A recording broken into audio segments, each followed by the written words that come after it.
All right. Chapter 2 from The Little Prince, one of my favorite passages that explains a lot about how to work in the world and interact and collaborate with people in the most ethical, moral way possible, true to whatever they're trying to get at in their lives. All right, here we go. Bedtime story for Eve at 10:30 in the morning. All right. Voice strengthening exercise one. I'll maybe ask you to read some parts of it. All right, here we go. Stay tuned. Okay. All right. So I lived my life alone without anyone that I could really talk to until I had an accident with my plane in the desert of Sahara 6 years ago. Something was broken in my engine.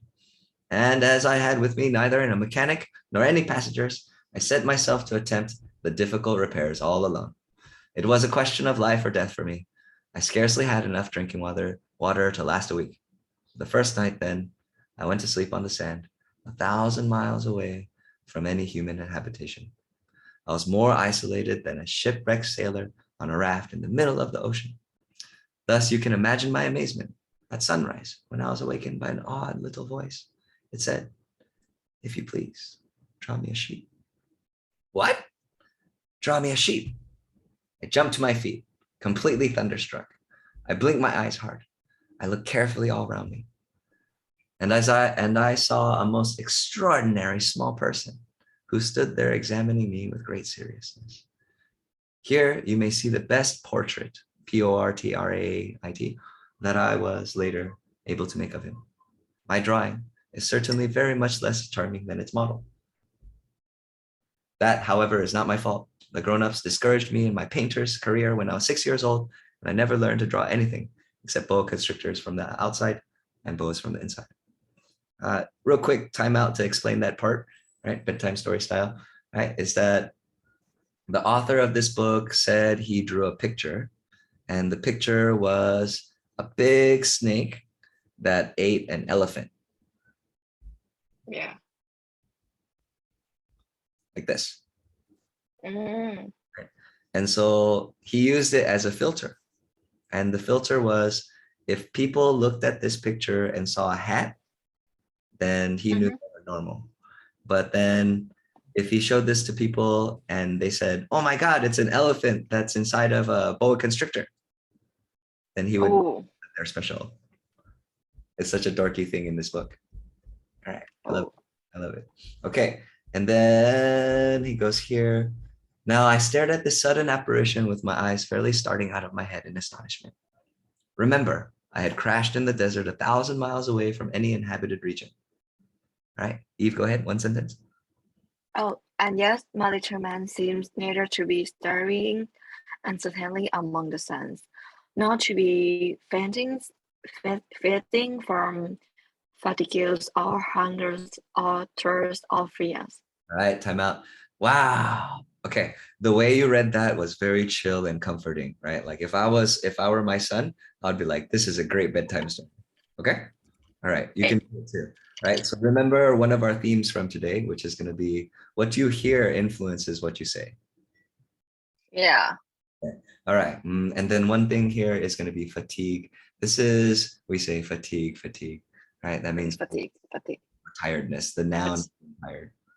Okay. All right. Nothing about him gave any suggestion of a child lost in the middle of the desert, 1,000 miles away from any human habitation.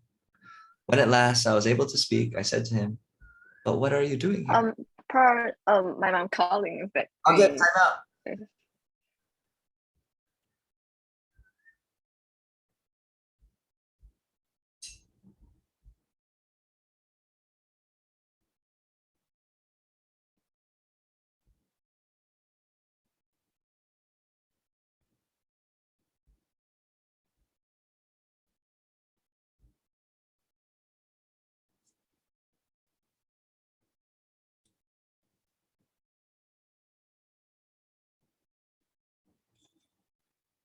okay, I'm back. All right, welcome back. Okay, here we go. All right, let's see. Okay, but what are you doing here? And in answer, he repeated very slowly, as if he were speaking a matter of great consequence. "If you please, draw me a sheep." When a mystery is too overpowering, one dare not disobey. Absurd as it might seem to me, 1,000 miles from any human habitation and in danger of death, I took out of my pocket a sheet of paper and my fountain pen. But then I remembered how my studies had been concentrated on geography, history, arithmetic, and grammar. And I told the little chap, a little crossly too, that I did not know how to draw. He answered me, "That does not matter. Draw me a sheep." But I had never drawn a sheep. So I drew for him one of the two pictures I had drawn so often. It was that of a boa constrictor from the outside. And I was astounded to hear the little fellow greet it with, "No, no, no. I do not want an elephant inside a boa constrictor. A boa constrictor is a very dangerous creature, and an elephant is very cumbersome. Where I live, everything is very small. What I need is a sheep. Draw me a sheep." So then I made a drawing. He looked at it carefully. Then he said, "No, this sheep is already very sickly. Make me another." So I made another drawing. My friend smiled gently and indulgently. "You see yourself," he said, "but this is not a sheep. This is a ram. It has horns." So then I did my drawing over once more. But it was rejected too, just like the others. "This one is too old. I want a sheep that will live a long time."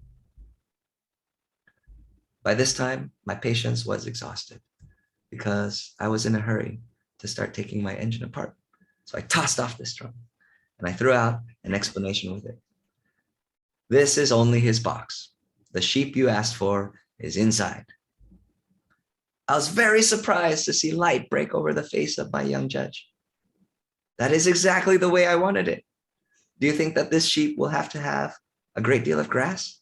Why?" "Because where I live, everything is very small." "There will surely be enough grass for him," I said. "It is a very small sheep that I have given you." He bent his head over the drawing. "Not so small that, look, he has gone to sleep." And that is how I made the acquaintance of the little prince. That's the end of the chapter.